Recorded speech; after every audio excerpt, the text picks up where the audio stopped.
I know there's a name we have in common. Well, two names, Chris Daniels and Michael Modest.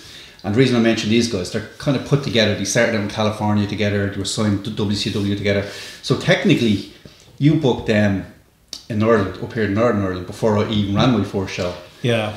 And I have to say, Mike Modest is one of the nicest guys I've ever met in wrestling. Would totally agree. Mike Modest was a real gentleman to work with, very easygoing, nothing was a bother, and he just got on with it.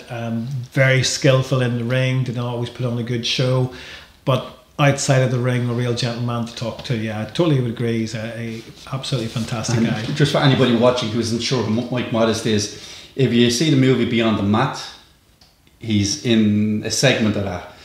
Down in APW, gets a WWE tryout, and that's where he kind of got his fame from. Then he was in Pro Wrestling in Noah in Japan after that. That's right. He was in Japan for quite a number of years, actually. Yeah, quite and successful. I remember he started a promotion called Pro Wrestling Iron. So I remember he met Doug Williams, an English wrestler, on the Irish Whip shows, and then through there they made a contact, and that's how Doug, in fact, got him over to Noah.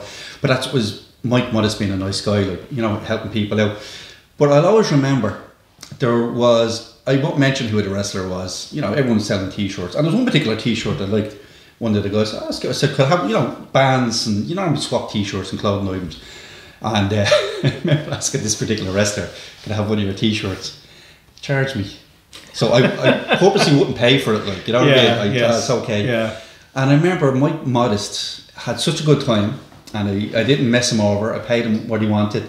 He actually told me to keep his merch money that he was treated. So I've never had a wrestler say to me, no, that would have been Mike. Mike was, as I said, he was your real gentleman, very good, very easy to work with. And I think actually when you talked there about, you know, with Doug Williams, I actually think he was on the same show that I had Doug Williams on, and that's probably why they might have actually he had sort of some connection, you know, because I think Doug was on one of the shows that I had Mike on. But Mike at the time wasn't in Noah. Yeah. So that's where he was mad to get that. So I remember putting the two of them in the same room together. Yeah.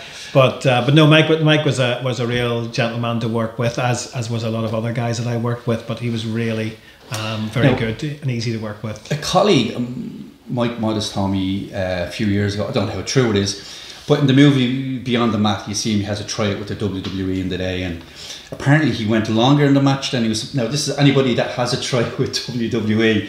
This is a story you should take on board.